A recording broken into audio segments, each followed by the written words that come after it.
Hola Charlie, ¿me escuchás? Yo sí. Ahora Hola, sí. hola. Bien.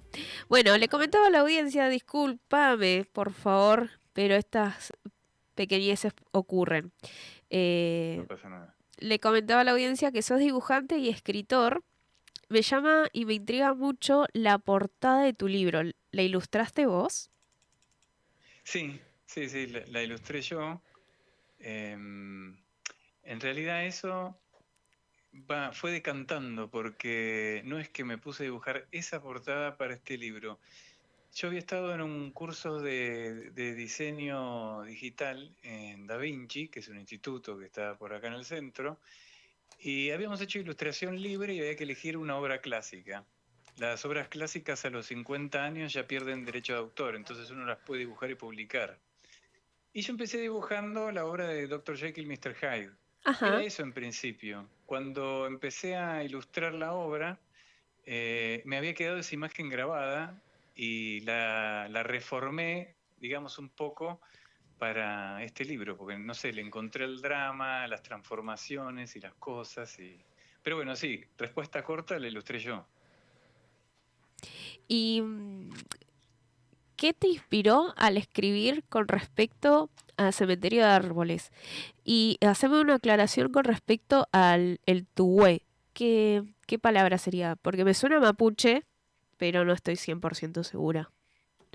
Sí, el tuve es una palabra mapuche, no tiene una precisa y exacta definición que quiera decir cementerio de árboles, pero aproximadamente se refiere a eso, ¿sí? Sí. Entonces me gustó esa palabra, como en la obra había un desarrollo relacionado con el contexto mapuche, no sé, se me ocurrió, fue algo de último momento, poner una palabra mapuche en el título del libro. Me gusta, me llama mucho la atención y además, bueno, Neuquén está dentro de la Patagonia y yo particularmente soy muy patagónica. Ah, bueno, qué bueno. Em, Eh, Contanos un poquito bien cómo se desarrolla la historia. Es una familia que escapa a los peligros de la gran ciudad y se muda justamente a una casa en el sur. claro, sí, esta vez, claro, yo no soy del sur, lo he visitado nada más Ujú. y llegué al sur en la historia por casualidades, ¿no? Cuando estaba desarrollando la obra, porque al principio iba a pasar en otro lugar, esa casa iba a ser en Buenos Aires. Ah, mira. Pero bueno, la cuestión es que sí, es una familia típica familia clase media, vive en Capital y por un hecho de inseguridad como que deciden cumplir con un deseo que tenían de toda su vida como familia, que era irse a vivir a un lugar más saludable para los hijos, más tranquilo, más lindo, más natural. Ellos, dos, la pareja, digamos, son amantes mucho de lo que es flora, fauna, naturaleza y les gustaba mucho el sur, y a raíz de eso es que van a vivir ahí. Y en ese contexto, en que van a vivir ese lugar, están en medio de un inmenso bosque, en donde, bueno, se producen varios cruces. Un poco uno es con lo que son ciertos personajes vivos y, digamos, etéreos de la mitología mapuche, para el cual lo exploré un poco. Y por otro lado, con personajes que vienen de otra mitología más nórdica, sí, ¿no? Pero que esa es una historia que se cruza ahí. Y en todo ese contexto también está el tema de la naturaleza muy fuerte, ¿no? Cementerio de árboles viene porque en el fondo de la casa principalmente hay un fondo de árboles, pero que parecen muertos, resecos, como que bloquean el paso, y eso les llamaba mucha la atención. Y empieza a ocurrir algo mucho a través de todo eso. Eh, Ese cementerio de árboles termina teniendo un significado bastante importante dentro de lo que es la naturaleza del lugar, eh, pero bueno, es un poco tiene que ver con eso. Al mencionar el cementerio de árboles, sabes que se me viene una imagen, no sé si conoces Villa Traful. No en persona, Hay solo un por... bosque sumergido donde justamente los árboles, si bien están sumergidos en el lago, da esa imaginación de que están así como muertos en vida sería, más o menos. Tendrías que ir y verlo porque es impresionante y se me visualiza eso cada vez que me ibas mencionando acerca de Bueno, los árboles. Es que ahora que lo decís, tiene en el fondo mucho que ver con eso, porque por más que spoilee un poco, no importa, muchas veces uno dice, no spoilees, no spoilees. Y yo creo que muchas veces divertirse con una obra se trata de leer y ver el cómo, de cómo se desarrolla, aunque sepas un final, ¿no? No voy a hacer el final No, igual, pero quiero obvio, decir, sí. Evitemos el mayor spoiler. justamente, no, justamente el cementerio de árboles es como paradójico porque en algún punto de la historia hay vida, pero a los ojos del hombre parece muerte. Pero como el hombre no comprende la naturaleza y no comprende algo tan ancestral como es un árbol, no lo entiende. Y vienen un montón de cosas que se desarrollan alrededor de eso y en esa comprensión, ¿no? Por eso también aparecen otros árboles, del que yo soy fanático, como ser el pehuen, Ay, sí. este, bueno, que en mapuche se llama ñuque, que es un árbol prehistórico, está antes de la separación de los continentes y tiene toda una cosa mística y espiritual ahí en la obra, es como un punto de conexión entre estos humanos y el mundo más espiritual, digamos. Bueno, déjame decirte que en Villa Pegüeño, que es donde hay más pegüenes, eh, debido a un pino que ha crecido de forma extravagante y exuberante, o sea, es como una plaga, se están secando muchos de esos árboles. Ah, no te puedo creer. Sí, yo Me está dando ideas estuve, para escribir más, ¿eh? sí, yo estuve el año pasado en diciembre por esos lados y me dio una pena porque yo tenía la imagen de cuando mi abuelo me llevaba de chiquita y cuando volví ahora de grande, de adulta, es como una Y sensación vos sabés fea. que es muy loco porque el pehuen es un árbol que por la corteza que tiene hasta es capaz de soportar incendios. Sí, Pensá que pero es un árbol que resistió. necesita mucha hidratación, mucho, Ah, sí, mucha agua. Y sí, sí, sí, sí. y este pino, que es una plaga, como te decía, absorbe todo el agua que necesita el pehuen. O sea, es para imaginarte. Por eso se da mucho en zonas donde está cerca los lagos, ¿viste? Ajá, No sé sí. qué parte de la Patagonia has estado o en qué pueblito o ciudad, pero si te das cuenta hay muchos lagos y donde hay más araucarias o pehuenes es justamente en zonas de lagos. Ese momento, mira, yo conozco, he ido, no he recorrido tanto el sur, conozco más que todo Bariloche. Sí, Tan es así que, bueno, mi cambio geográfico de esta casa a Bariloche es en unas vacaciones que voy a lo de la madrina de mi hijo que vive ahí. ajá. Y era siendo más grande, porque había ido de chico, me encuentro con todos estos paisajes llenos de relieves y árboles y dije, no, bueno, acá ocurre algo, donde hay mucha naturaleza y mucha mística. Sí, Y el mucha resto, te magia. digo, empecé a imaginar y explorar de qué se trata. Por ejemplo, Villa Pehuen, leí un montón acerca de eso, me metí, hoy en internet traes imágenes, todos para entenderlo, cómo es el lugar y la cantidad de, por ejemplo, de pehuenes que hay. Eh, pero bueno, tantos lugares por visitar. Hoy sí. Y mira, yo siendo patagónica me quedan todavía varios recorridos para hacer. Pero cuanto más al sur vas, más pueblitos mágicos te encontrás. No, no, esa es una tarea que tengo pendiente, lo voy a tener que hacer. Bueno, para tal vez un segundo libro. Contame, Carlos, ¿este libro está como género de fantasía y terror? O terror fantástico en realidad sería. Sí, sí, me costó clasificarlo al principio, porque no siendo ahí como un erudito en la materia, yo decía, bueno, tiene terror, sí, pero no es un terror así del que no puede dormir, pero tiene fantasía, tiene sí. Después descubrí que existía este género de terror fantástico, estaría catalogado ahí. Sí, es un subgénero. Y igual hoy por hoy me gusta la literatura contemporánea y descubrir nuevos autores porque las novelas se vuelven más híbridas, entonces entran muchos subgéneros y géneros en la obra. Está bueno, está bueno. Es más, si está inspirado, si te inspiraste justamente en la Patagonia, podríamos decir hasta que es una novela patagónica, Obvio, por supuesto. A ver, el tema es dónde vive la imaginación y la mente, no dónde estoy físicamente. tal cual. Bueno, Así que lo tenés Charlie, claro. contame un poco de cómo es tu proceso o cómo llevas esta tarea de ser escritor independiente. Bueno, tiene todo eso. A mí siempre me gustó escribir mucho. Que tenía 10 años escribía cuentos y los dibujaba. Es más, todavía tengo esos cuadernos. Después, nada, por la vida y mandatos me dediqué a otros temas de donde poder vivir. Y hace años volví a retomar la escritura. Siempre escribía corto y tenía muchas ganas de meterme en algo largo y fue cuando nació esta novela, que es la primera que tengo en realidad. Y es muy loco como es, porque te das cuenta cuando algo te nace desde la hebra más íntima, ¿no? ¿Por qué lo digo? Yo trabajo, y antes más todavía, en entornos corporativos, donde estoy en un trabajo cumpliendo horarios, y ha habido épocas en que el TUBE, yo iba redactando partes en medio de reuniones. Entonces yo estaba, esta es la parte, digamos, más estresante, si querés, pero estaba en reuniones donde estaba tan atrapado con la misma historia que yo llevaba, que más que todo escribía de noche, pero estaba tan atrapado que la tenía en la computadora y estaba en reuniones de 10 personas, que todos estábamos hablando de un tema y yo estaba escribiendo la novela, y todos pensando que yo estaba escribiendo las líneas de un contrato que íbamos a cerrar con un cliente. Bueno, a ese nivel, en el punto es de una persona como yo que no se dedica y no vive de la escritura, por más que me encantaría, pero lo hace convivir con el lugar de donde saco plata, ¿no? Claro. Eh, y así que es muy instintivo y es lo que más me gusta, porque por eso me gusta mucho el arte, porque es instintivo.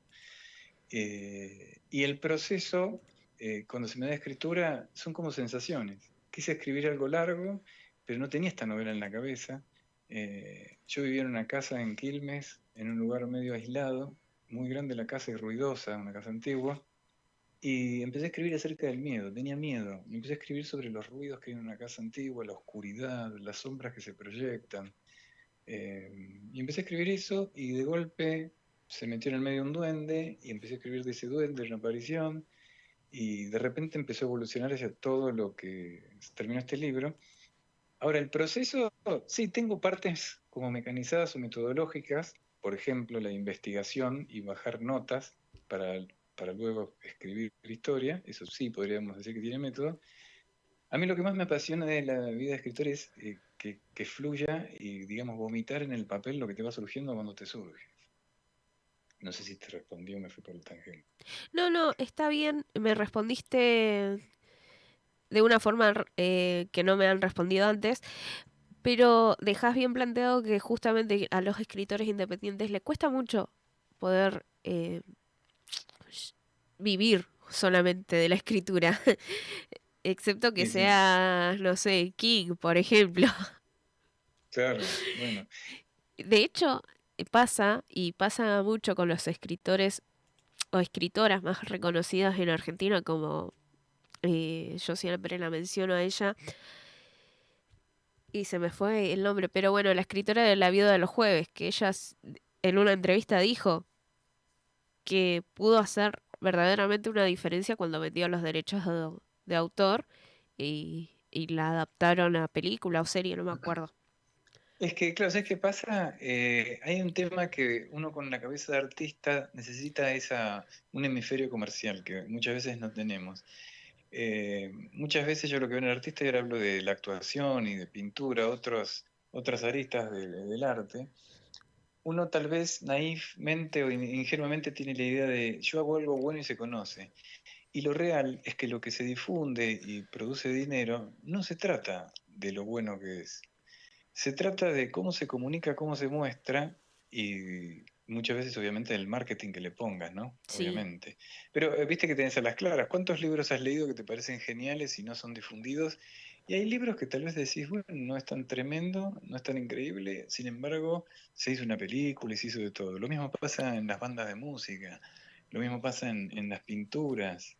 Entonces, como escritores, y tenemos que el desarrollar nuestra historia no sale.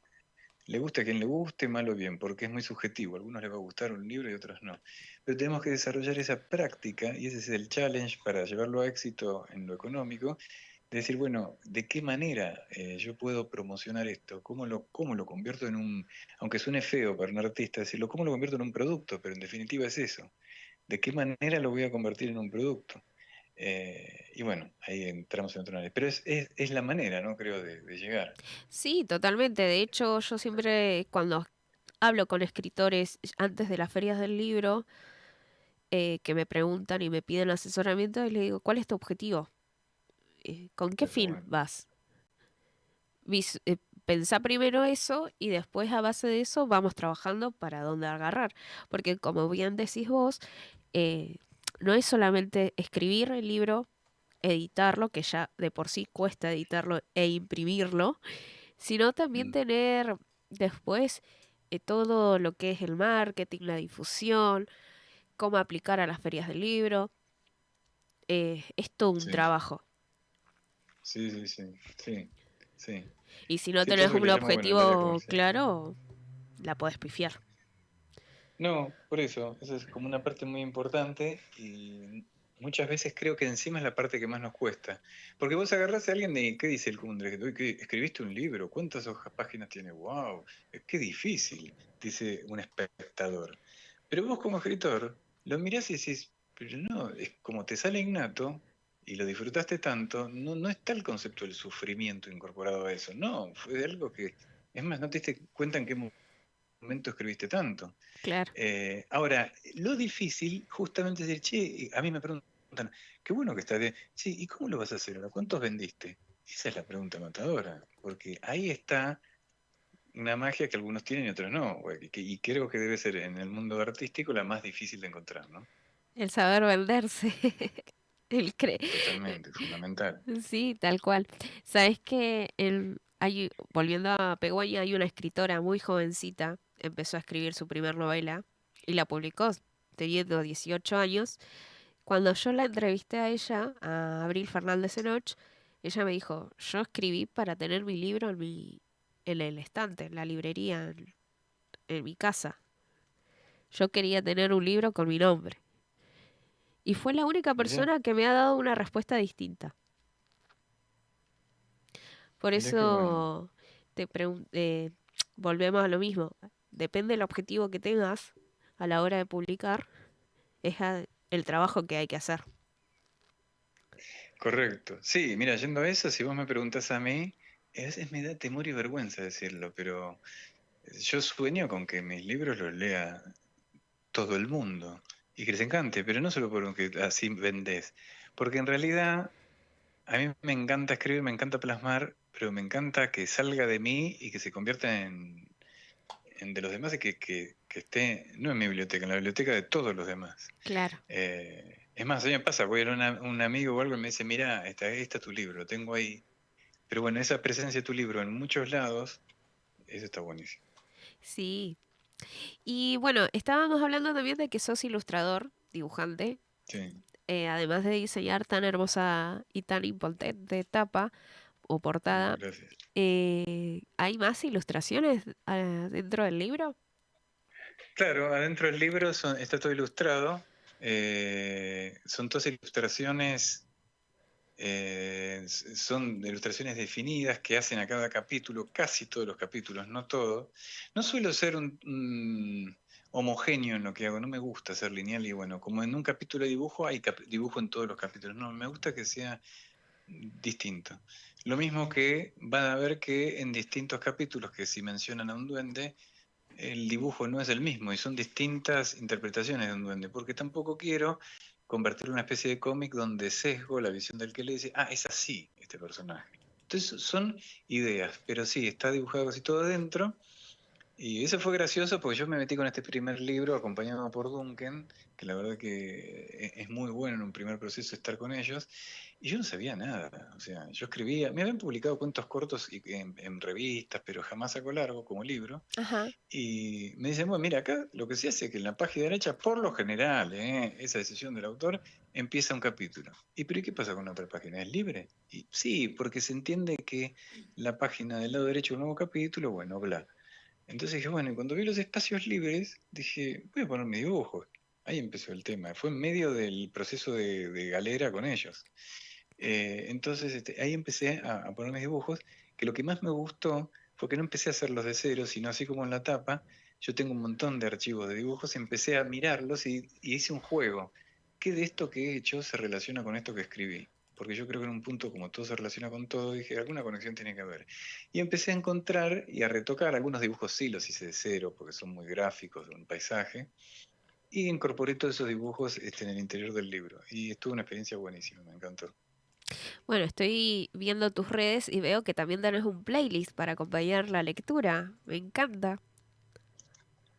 Ah, sí, porque eso, bueno, a mí me gusta mucho la música y el libro fue muy loco porque fue un embudo en donde metí varias cosas que me gustaban, como ser, aparte de escribir dibujo y música. Siempre desde chico escucho música, mucha, me gusta. Y en el libro hay mucha mención a rock and roll. Rock and roll un poquito amplio el término, y hasta temas de heavy metal, ¿no? Sí, sí, sí. Este, entonces he hecho menciones y cito frases, obviamente con el nombre de autor y todo, de algunas bandas nacionales y de afuera, donde por ejemplo en el momento de terror y miedo, donde está solo Augusto en la casa perdido, no hay luz, no sabe qué pasa, le viene a la mente la estrofa de Miedo en la oscuridad de Iron Maiden, donde recito la estrofa. Y en todos los momentos hay, en una escena donde los demonios bailan con un tema que a él le sonaba del pasado. Entonces hay una mención constante a la música, al rock y bueno, en otras cosas que siguen pasando durante el desarrollo de la novela, está presente todo el tiempo. Me gusta porque acompañas muy bien lo audiovisual junto con la lectura. Tenemos dibujos por un lado, música por el otro. Eh, ¿Hay un book trailer también por ahí? ¿O nunca Me se te mataste. ocurrió? No, ¿cómo sería un book trailer? Y es un tráiler de la novela, básicamente. ¿Viste como los trailers de las películas que duran un minuto? ¿Pero una animación, decís? Claro. Está bueno. Uy, me gusta eso. Ah, ¿viste? Está bueno. Te tiré una Ojo idea. ahí. Ah, Sí, sí. es porque al mencionar que tenés dibujos, que tenés música, se presta para iniciar un back trailer. Ahí pensalo. Sí, sí. Back trailer. Bueno, Me Charlie, tomando nota y todo. sí, anótalo, anótalo. De última, después me escribís por privado y te puedo a dar una manito con eso, una asesoría. Dale. Eh, Súper, des- buenísimo. decime, por favor, ¿dónde podemos conseguir tu libro? Bueno, el libro está, bueno, en Duncan, donde si querés a nivel difusión nació, está en Creativa y está también en las redes, no en las redes, perdón, en Mercado Libre, eh, y si no, acá el mismo que habla todavía tiene algún stock de libros. Todavía no tengo la versión digital, no Ah, encaré eso para colgarlo en las redes, pero principalmente está en esos lugares. uh, Perdón, me faltó Jenny y Cúspide, ¿no? O sí, sea, porque a sé través de que Duncan el libro está en su editorial, pero también está hoy en Jenny, y que está también en el interior del país, y en Cúspide. sí, Duncan tiene eso, tipos convenios con esas dos librerías, así que está bueno para llegar a justamente a todo el país. Entonces, para refrescar, tenemos el libro en la página de Editorial Duncan, en Ajá, la tienda de Creativa, Jenny, sí, Cúspide y el Mercado Libre. También correcto. vemos que en tus redes sociales, en Charlie Plantamura, ahí está un link directo a esos links de tiendas virtuales. Exacto, así es, sí, tal cual. ¿Y ahora actualmente estás escribiendo? Sí, ahora, bueno, estoy en mi Instagram, estoy subiendo, creo que 2 veces al mes, cuentos cortos en partes. Son cuentos delirantes, me gusta así toda la cosa bien irreal, y los publicamos ahí me ayuda lo hago con Creativa, un poco en lo que es el formato de la página y todo. Entonces sí, siempre escribo ahí, eso está buenísimo ese proceso porque las chicas me ayudan mucho en el tema de, Charlie, ya escribiste, tenés que tener todo esto, y yo voy escribiendo y subiendo, eso está genial, porque como yo que vivo con varias cosas, evito colgarlo así. Y lo que tengo sí es la otra parte de este libro. El tú, en realidad, originalmente, ahora son 200 creo, 20 páginas, originalmente eran 400 porque era mucho más largo y lo corté en 2 libros, y tengo la otra parte que la tengo que terminar de pulir para convertirla en la precuela, sería de uno de los personajes del Tube. Ah, interesante, me gusta. Eh, sí, estaba viendo lo que me comentabas de que se llama Rincón Literario, donde Rincón literario, correcto. Sí, Rincón literario. Ahí voy subiendo determinados cuentos y la gimnasia me divierte mucho, me gusta mucho lo espontáneo. Yo creo que escribir no se trata de estar elaborando. Sí, hay una parte, cuando escribís algo que tiene algún fundamento real, tenés que dedicarle tiempo, un método de estudio, de investigación. Pero la locura de la historia y todo eso tiene que fluir. No, no puede haber un minuto que te detengas a pensarlo, tiene que fluir y, viste, escupirle ahí arriba el papel. En todo caso, después podés repasarla mentalmente, se te puede ocurrir algo bajo la ducha, pero tiene que salir. Y con lo que te decía las chicas, me divierte mucho porque a veces yo soy un colgado y me dicen, Charlie, mañana es miércoles, tenés que tener la otra parte. Y por ahí es el martes, y pobre, ya me lo dijeron 5 veces, no sé más. Yo no le di bola. Y Garro dijo, uy, no, ya es de noche, chao, se me acabó el tiempo. Y me pongo, ¡pum!, a ver qué sale ahí. Eso me encanta. qué bueno porque son ejercicios de escritura y está bueno que un escritor no pierda Súper. justamente eso, porque existen, así como los bloqueos de lector, existen los bloqueos de escritor. Pero ¿Cómo? A ver, contame eso. ¿Cómo dijiste? que además de que existen los bloqueos de lectores, existen los bloqueos de escritores, que es cuando no En- podés escribir, que Ah, cuando te sí, sentás bueno, ojo. y se te queda blanca la cabeza porque no baja ninguna idea. Bueno, eso está re bueno ese punto. Yo lo he escuchado mucho y se ve mucho en las películas, ¿viste? Es muy gráfico. La persona sentada delante de, antes era una máquina de escribir, era una computadora con la página en blanco y no puedo, no puedo. Yo creo que sentarse a mirar en blanco es el bloqueo, te bloquea más, o sea, no salís. Por eso yo creo que uno tiene que fluir, ¿viste? Es lo mejor. A mí cuando me pasaba eso, me voy a tomar algo, me voy a fumar, me voy a salir, no sé, o pienso en otra cosa. Porque en realidad tiene que caer sola la idea. Cuando la empezás a obligar y a querer forzar para que salga, No, no sirve. eh, No, no, está muy difícil. y está bueno esos pequeños ejercicios o hábitos. Dependiendo del escritor, obviamente, es dependiendo la forma en la que lo desarrolla.